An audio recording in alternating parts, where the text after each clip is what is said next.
눈물 속에 피어난 소망, 십자가에서 완성된 사랑. 눈물 속에 피어난 소망, 십자가에서 완성된 사랑. 하나님이 함께 하시면 됩니다. 하나님이 함께 하시면 됩니다. 하나님이 함께 하시면 됩니다. 하나님이 함께 하시면 됩니다. 아멘. 오늘도 주님과 동행하며 눈물 속에서, 구덩이 속에서도 우리를 도우시는 하나님의 은혜를, 소망을 발견하며 살아가는 복된 주의 백성들 다 될 수 있기를 간절히 소원합니다. 구덩이 속에서도 기도하면 하나님의 은혜가 우리 가운데 임하게 될 줄 믿습니다. 예레미야 애가 3장 네 번째 시간입니다. 예레미야 애가는 3장은 66절로 구성되어 있고 4개의 연으로 그렇게 구성되어 있다 말씀을 드렸습니다. 1년과 2년이 이렇게 같은 짝이고 3년과 4년이 짝인데 1년의 내용은 우리가 고난받는 이유는 나 때문이다, 나의 죄 때문이다. 그래서 나의 죄를 주님께 회개하는 기도를 2년에서 드리고 있습니다. 3년에서는 우리가 고통받는 이유가 누구 때문인가? 원수 때문이다, 바벨론 때문이다. 그래서 4년에서는 무엇을 기도하고 있냐면 대적을 멸하는 기도, 원수를 멸하는 기도를 드리고 있습니다. 예레미야가 오늘 예레미야 선지자가 주님 앞에 드리는 기도를 딱 한 문장으로 요약하자면 구덩이의 기도라고 말할 수 있습니다. 히브리 말로 이 구덩이는 보르라고 하는 단어인데, 이 보르는 구덩이라는 뜻도 있지만 지하 감옥이라는 의미도 가지고 있습니다. 그러니까 우리가 인생을 살다 보면 이렇게 구덩이에 던져지는 것 같은 그런 시간들이 있지 않습니까? 내 힘으로 빠져나올 수 없고 감옥에 갇힌 것처럼, 혹은 구덩이에 던져진 것처럼 그렇게 발버둥 치지만 빠져나올 수 없는 그런 상황 가운데 우리가 던져질 때가 있습니다. 그때 예레미야 선지자가 하나님 앞에 부르짖었더니 주님께서 살려주시고 길을 열어주셨다. 오늘 우리가 함께 나눌 말씀의 핵심이 바로 이것입니다.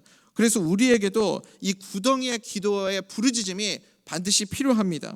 구덩이의 기도의 능력이 무엇인가? 우리가 오늘 그것을 함께 나눌 텐데, 구덩이의 기도의 능력은 과거와 현재와 미래까지 영향을 주는 것을 여러분 믿으시기 바랍니다.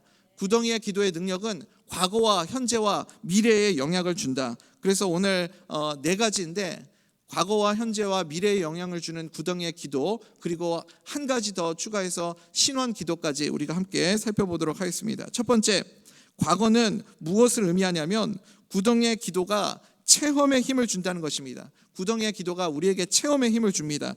예레미야 애가 3장 55절 한번 읽어보겠습니다. 시작.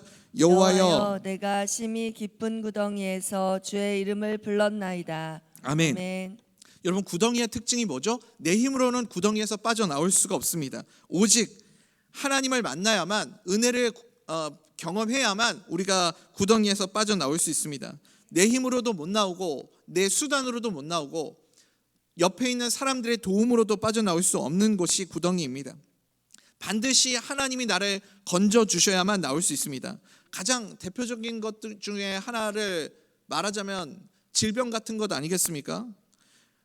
질병이나 내 힘으로 고칠 수 없는 어떤 국가적인 재난이 될 수도 있고 전쟁이 될 수도 있고, 이런 내 힘으로 어떻게 핸들할 수 없는 그런 인생 가운데 구덩이가 우리 가운데 찾아올 때가 있습니다. 그때는 내 힘으로는 그것이 해결이 안 됩니다. 그래서 하나님을 만나야만, 그리고 예수님 앞에 나와 부르짖어야만 우리가 구덩이에서 빠져나올 수 있습니다. 주님을 의지하지 않으면 그러면 구덩이에서 우리가 나올 수 없다는 겁니다. 그런 의미에서 온전히 주님만을 의지하는 그 구덩이의 시간을 우리가 인생을 크게 보고 길게 보면 그 구덩이의 시간들이 굉장히 나에게 큰 은혜의 시간이고 축복의 시간이라는 것을 알 수 있습니다. 그때 내 믿음이 깊어지고 내 믿음이 단단해지는 거죠. 예레미야 선지자도 구덩이에 빠진 적이 있죠. 실제로 요셉도 구덩이에 던져진 적이 있습니다. 예레미야 38장에 보면 예레미야 선지자가 진짜 구덩이에 던져져 가지고 그곳에서 빠져 있었던 내용이 기록되어 있습니다. 우리가 예레미야 38장을 읽어볼 때 1절부터 10절까지 읽으면 전체적인 맥락이 이렇게 이해가 쉽게 안 될 수가 있습니다. 예레미야를 구덩이에서 던져서 죽이라고 그렇게 분명히 명령이 내려졌는데, 또 얼마 안 있다가 별뜻 없이 다시 건져달라고 할 때 또 건져주는 그런 모습을 보게 됩니다.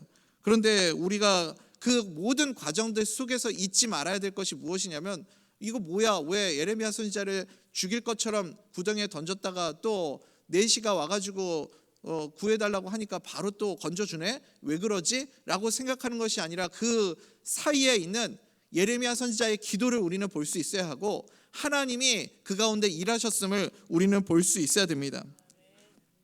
예레미야가 구덩이에서 기도할 때 우리 눈에는, 사람들의 눈에는 보이지 않지만 하나님이 그곳에서 일하고 계셨습니다.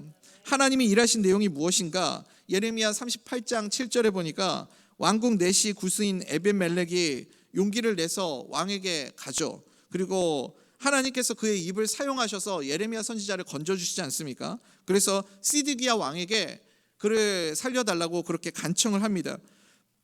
그랬더니 하나님께서 그 예레미야의 기도를 들으시고 왕의 마음을 움직이셔서 예레미야를 건져주시지 않습니까? 이게 바로 무엇인가? 하나님이 구덩이에서 기도할 때 하나님이 일하시는 증거인 줄 믿습니다. 그때의 경험을 예레미야는 절대 잊지 못했을 겁니다. 내가 구덩이 속에서 기도하였더니 하나님께서 나를 건져주셨다. 그 간증과 그 기억을 예레미야는 잊지 못합니다. 내가 구덩이에 빠졌을 때도 기도했을 때 하나님이 응답해 주셨던 것처럼 지금 이 위기 속에, 구덩이에 나라 전체가 빠져 있는 이 위기 속에도 반드시 하나님이 내가 부르짖어 기도하면 이 나라와 이 민족을 구해 주시고 건져 주실 것이다 라는 확신이 있는 거죠. 그래서 우리는 여러분 과거의 체험이 굉장히 중요합니다. 내가 구덩이에 던져졌을 때 하나님 앞에 부르짖어서 그 과거에 반드시 건짐을 받고 하나님의 도우심으로 일어섰던 그 경험을 우리가 뭐라고 말하냐면 믿음의 자산이다, 그렇게 말을 합니다. 사랑하는 우리 대전명숙교회 성도님들, 우리도 부르짖어서 이 구덩이에서 빠져나오는 믿음의 자산이 생겨나는 은혜가 있기를 간절히 소원합니다. 그때 예수님 만나서 내가 건짐받고 치유받고 회복되고 살아났던 그 체험들이, 간증들이 반드시 우리 가운데 있어야 됩니다. 다윗을 한번 보십시오. 다윗이 어떻게 골리앗 앞에서도 그렇게 담대할 수 있었을까요? 두려워하지 않을 수 있었을까요? 과거에 그 다윗이 구덩이에서 건짐받았던 분명한 체험이 있었기 때문에, 경험이 있었기 때문에 다윗은 이번에도 담대히 골리앗 앞으로 나아갈 수 있었습니다. 사자의 발톱에서, 곰의 발톱에서 건짐을 받았던 분명한 경험이 있지 않았습니까?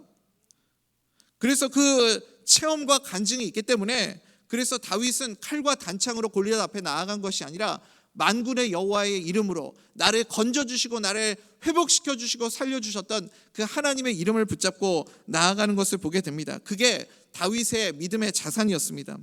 여러분, 구덩이의 기도를 통해서 체험의 힘을 갖는, 그래서 과거의 경험과 체험이 오늘의 승리로 그렇게 나를 이끌 수 있는 믿음의 사람들 다 될 수 있기를 간절히 소원합니다. 두 번째는 구덩이의 기도의 능력이 무엇인가? 과거의 그 영향력도 있고 지금 현재의 힘도 있습니다. 현재 내가 구덩이에 빠져 있을 때 지금 이 시간에 주님 앞에 기도하면 어떤 은혜가 있는가? 더 주님께 가까이 가게 되는 그런 힘이 우리 가운데 있습니다. 여러분, 하나님께 가까이함이 복임을 믿으시기 바랍니다. 기도할 때, 구덩이 속에서 주님 앞에 부르짖을 때 하나님이 더 가까이 나와 함께 계십니다. 여러분 믿으십니까? 하나님이 멀리 계실 때 특징이 뭐죠? 하나님이 멀리 계신다고 느껴질 때 우리는 두려워합니다. 불안해하고 안절부절하고 염려하고 걱정하고 근심하고, 그렇지 않습니까? 우리 예수 안에 있는 사람들은 그렇게 살 수 없습니다. 내 입에서 나오는 말들이 누군가를 원망하고 불평하고 비판하고 좌절하고 어두운 이야기들을 하고 믿음 없는 세상의 말들을 한다면 여러분, 그게 무슨 사인이냐면 기도하라는 사인입니다. 기도가 필요하다는 사인입니다. 기도할 때 주님이 우리와 함께 계시는 줄 믿습니다. 우리 57절 한번 읽어보겠습니다. 같이 읽습니다. 시작. 내가 주께 아랫날에 주께서 내게 가까이하여 이르시되 두려워하지 말라 하셨나이다. 아멘. 기도하면, 여러분, 기도하면 하나님이 가까이 하십니다. 그러니까 하나님을 가까이 느끼는 사람은 어떤 사람이에요? 주님이 나와 함께 계시는구나, 가까이 계시는구나 느낄 수 있는 사람은 기도하는 사람입니다. 기도하는 사람을 보면 주님이 가까이 계시다 못해서 그냥 동행하시는 거죠. 친구처럼 늘 내 곁에 딱 붙어 계시는 것을 느끼고 경험합니다. 그런데 크리스찬임에도 불구하고 가끔 그런 분들이 있어요. 목사님, 저는 예수님이 진짜 저와 함께 계시는지 모르겠어요. 저는 신앙생활 이렇게 오래 했는데 하나님이 정말 저와 같이 계시는지 잘 모르겠습니다. 하나님이 멀리 계시는 것처럼 느껴집니다. 이렇게 이야기하시는 분들이 종종 있어요. 왜 그렇습니까? 우리가 기도를 하지 않기 때문에 그렇습니다. 주님 앞에 구덩이 가운데서 부르짖지 않기 때문에 그렇죠. 기도가 없으면 멀리 계시는 하나님이 될 수밖에 없습니다. 마태복음 18장 20절에서도 두세 사람이 나의 이름으로 기도하는 그곳에 내가 그들 중에 있겠다 약속하시지 않으셨습니까? 그러니까 하나님의 임재가 있고 하나님이 가까이 있음을 느끼는 강력한 교회의 특징이 무엇입니까? 하나님이 우리와 함께 계시는구나, 하나님이 우리 가운데 역사하시는구나, 이것을 강력하게 경험하고 체험하는 교회는 기도하는 교회입니다. 우리가 좋아하는 찬송 있죠. 나는 믿네라는 찬송이요. 그 찬양의 가사가 저는 참 좋은 것 같아요. 가끔 그 찬송의 가사를 저는 묵상합니다. 내게 허락하신 시련을 통해. 그러니까 이 찬송의 가사를 묵상해 보면 내게 허락하신 시련, 하나님이 나에게 이 고난과 시련을 허락하실 때가 있다는 것 아닙니까? 왜 하나님이 나에게 고난과 시련을 허락하실까요? 나의 믿음 더욱 강하게 자라나고 나의 믿음이 더 단단해지고 성장하고 자라갈 수 있도록 하나님이 그 시련을 통해서 내 믿음을 더욱 단련시켜 주시는 거죠. 그 다음 가사가 무엇입니까? 험한 산과 골짜기 지나가는 동안 주께 더 가까이 나를 이끄시네. 그러니까요, 험한 산과 골짜기, 우리로 따지면 그게 곧 구덩이 아닙니까? 험한 산과 골짜기가 구덩이인데 내가 그 구덩이에 빠져서 주님 앞에 부르짖고 간구하였더니 주님께서 더 가까이 나에게 다가오셔서 나를 이끌어 주신다. 그것 아니겠습니까? 주님 앞에 구덩이 가운데서 기도하고 부르짖으면 주님께서 더 가까이 나에게 찾아오십니다. 그래서 내가 지금 현재 겪고 있는 시험과 고난이 어렵고 힘겨워도 무엇을 보게 되냐면 그 고난과 문제보다 내 주님이 더 크게 보이는 거죠. 내가 겪는 시험이 어렵고 힘겨워도 내 주님보다 크지 않네. 여러분, 어떻게 우리가 이 시련을 극복하고 이 믿음의 고백을 할 수 있습니까? 내 시험이 지금 눈앞에 있는데 주님이 나와 가까이 계시니까, 당연히 주님이 내 눈앞에 계시니까 주님이 더욱 크게 보이지 않겠습니까? 시련이 크고 어려울수록 사랑하는 우리 대전명석교회 성도님들, 우리 주님이 더 크게 보이는 우리 대전명석교회 성도님들 되시기를 간절히 소원합니다. 기도할 때 주님이 더욱 가까이 나를 이끌어 주십니다. 기도를 통해서 멀리 계신 우리 주님이 아니라 나와 함께 계시는 주님, 내 곁에 딱 붙어 계시는 주님, 내 우편의 그늘처럼 그렇게 나와 함께 계시는 그 주님을 경험하는 우리 믿음의 자녀들 다 되시기를 간절히 소원합니다. 마지막이 아니죠. 세 번째, 우리가 구덩이에서 기도하면 과거에 영적인 체험이 있고 현재에 가까이 계시는 능력이 있고 미래에 우리에게 부어주시는 하나님의 능력이 있습니다. 여러분, 미래의 능력이 무엇입니까? 주님께서 말씀하시잖아요. 우리가 읽었지만 두려워하지 말라, 두려워하지 말라. 하나님이 우리 마음속에 말씀을 주십니다. 주님의 음성이 나를 이끌어 주십니다. 우리 57절 다시 한번 읽어봅시다. 시작. 내가 주께 아랫날에 주께서 내게 가까이하여 이르시되 두려워하지 말라 하셨나이다. 아멘. 주께서 하신 말씀, 그러니까 예레미야 애가에서 주님이 나에게 말씀하셨다, 이 표현은 여기 딱 한 구절만 나옵니다. 딱 한 구절 나오는데 길게도 나오지 않아요. 주님이 주신 말씀이 길지도 않아요. 여러분, 피조물인 우리가 주님의 음성을 듣는다는 게 얼마나 경이로운 일입니까? 얼마나 감격과 기적 같은 일입니까? 그런데 주님이 뭐 길게 좀 위로의 말씀을 주시는 것도 아니고 딱 한 문장으로 짧게 그렇게 명령으로 하나님이 말씀하시지 않습니까? 뭐라고 말씀합니까? 두려워 말라, 두려워하지 말라. 누구에게 이런 은혜가 임합니까? 기도하는 자에게, 구덩이에서 주님 앞에 기도하는 자에게 주님께서 이런 은혜를 베풀어 주실 줄 믿습니다. 여러분, 담대하게 기도하면 하나님께서 우리에게 길을 열어주시는데 어떻게 길을 열어주시는가?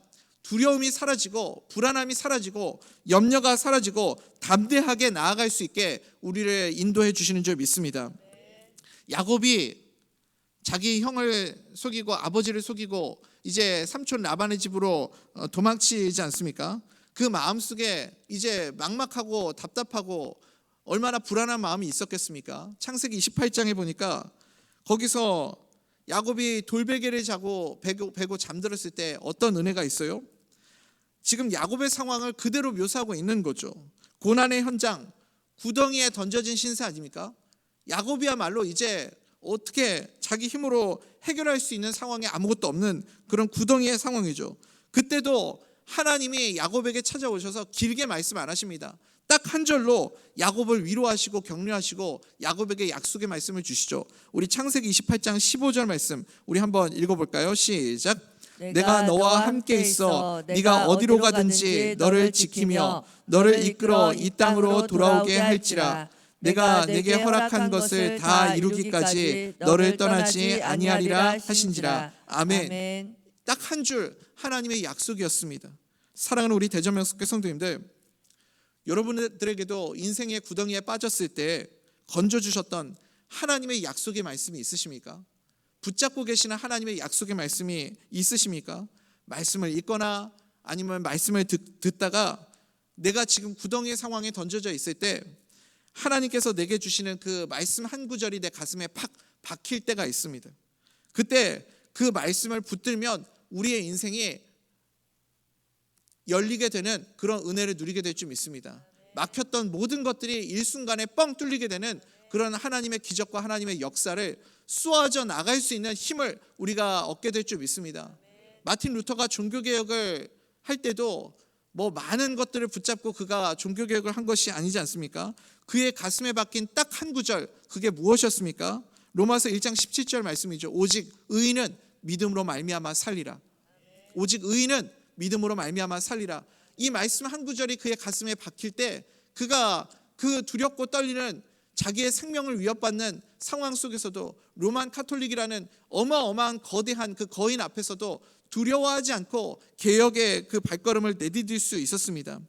사랑하는 우리 대전명석교 성도님들, 기도를 통해서 우리의 인생의 방향을 찾고 힘을 얻고 또 최종 승리할 수 있는 하나님의 자녀들 다 되시기를 간절히 소원합니다.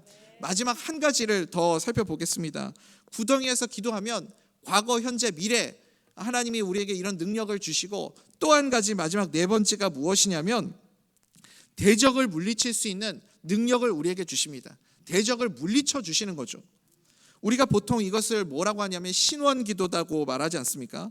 신원기도가 무엇입니까? 마음의 원통함, 나의 억울함을 하나님 앞에 그렇게 호소하면 주님께서 내 가슴에 맺혀있는 응어리, 나의 억울함과 원한을 풀어주신다라는 의미를 가지고 있습니다. 오늘 예레미야가 구덩이에서 드리는 이 구덩이의 기도 네 번째 의미가 무엇이냐면 바로 이 신원기도입니다.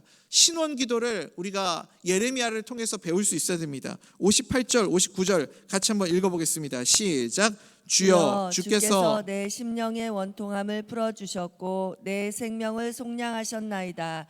여호와여 나의 억울함을 보셨사오니 나를 위하여 원통함을 풀어주옵소서. 아멘. 아멘. 여러분 지금 유다의 대적이 누구라고 그랬죠? 바벨론이죠.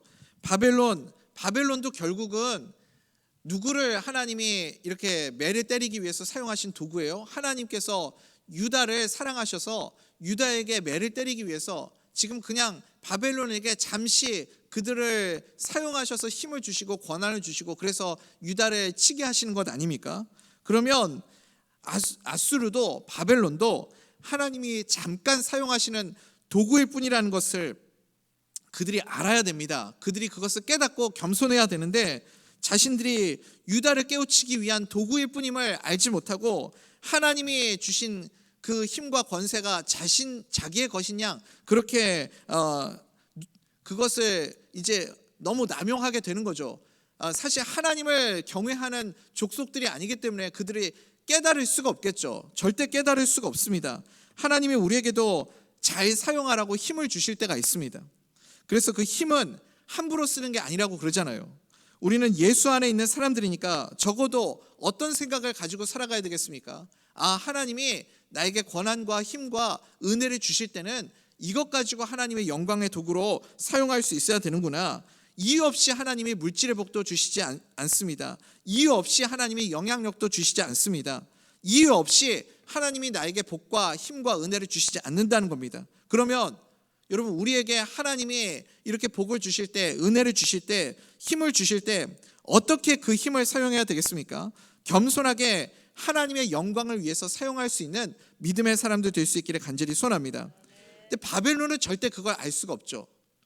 자기 잘난 맛으로 사는 자들 아닙니까? 그러니까 금신상도 만들고, 그러니까 그발강가도 만들려고 그렇게 유대인들을 데리고 가서 이 노동을 시키고 이런 일들을 하는 거죠. 하나님께서 그 모든 것을 다 보고 계시고 알고 계셨습니다. 그래서 하나님 보고 계시죠? 하나님 이거 다 지켜보고 계시죠? 알고 계시죠? 이 예레미야 선지자가 계속해서 그것을 하나님께 묻습니다.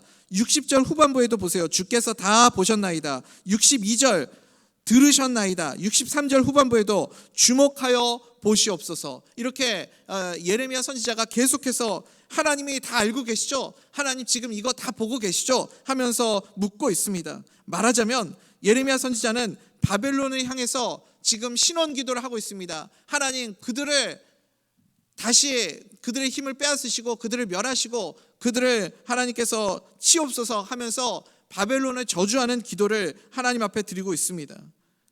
하나님 저들을 통해서 우리를 맷때리시려고 몽둥이를 저들에게 주셨는데 저들이 너무 심하게 휘두르는 것 아닙니까? 이건 해도 너무하는 것 아닙니까? 이렇게 신원을 하는 거죠. 실제로 이 바벨론 느부갓네살 왕이 참 잔인한 사람인 것 같아요. 그래서 시드기야 왕 두 눈을 뽑아가지고 그렇게 수많은 유대인들 학살하고 포로로 끌고 가고 그러지 않습니까?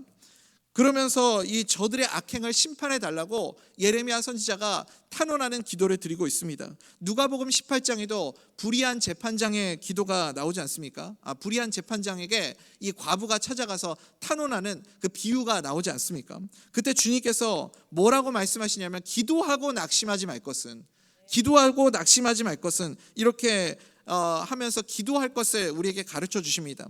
다시 말하면 예수님이 가르쳐 주시는 그 비유를 통해서 우리에게 말씀해 주시는 것이 무엇이냐면 신원 기도의 중요성을 우리에게 강조해 주시는 거죠.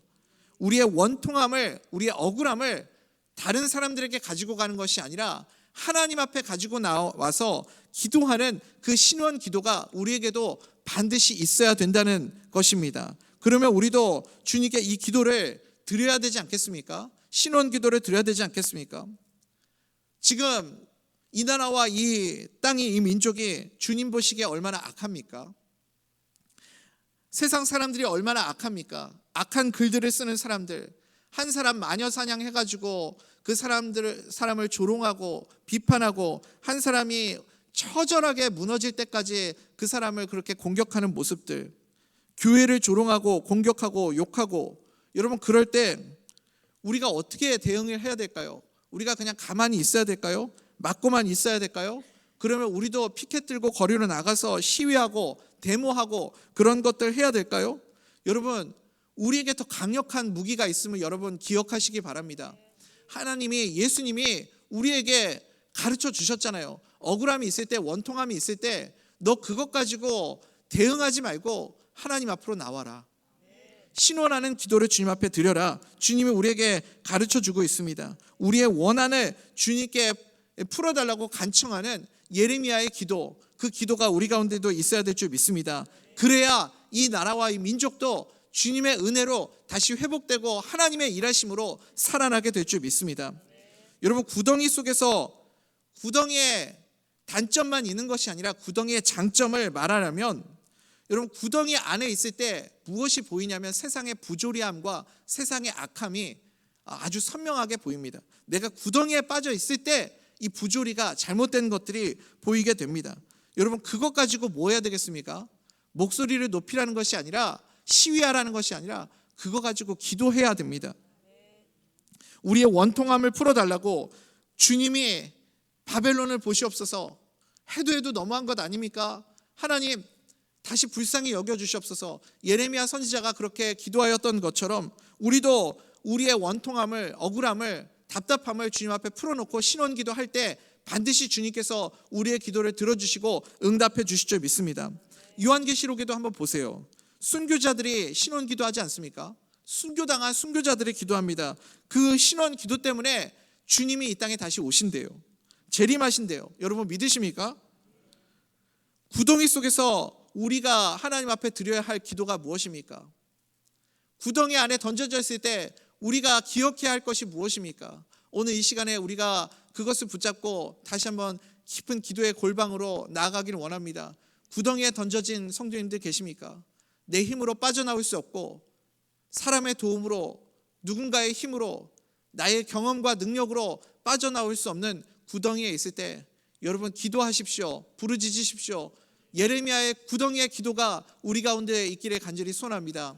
예레미야 구덩이의 기도의 능력이 무엇입니까? 과거에 나를 건져주셨던 그 하나님의 기적의 경험, 그리고 현재 가까이 계시는 하나님의 은혜, 그리고 미래 하나님께서 일하시고 역사하시는 그 하나님의 도우심의 손길을 우리가 구덩이에서 기도하면 경험하게 될 줄 믿습니다. 그리고 우리의 억울함과 우리의 답답함과 우리의 이 원통한 마음들을 주님 앞에 신원하십시오. 신원하면 주님께서 들으시고 우리를 건져주시고 예레미야의 기도처럼 회복시켜 주시는 은혜를 우리에게 허락해 주실 줄 믿습니다. 대적을 무너뜨리는 그런 기도를 우리가 드릴 때 주님께서 대적도 무너뜨려 주실 줄 믿습니다. 구덩이의 기도의 능력으로 다 일어서는 우리 모든 성도님들 되시기를 간절히 소원합니다.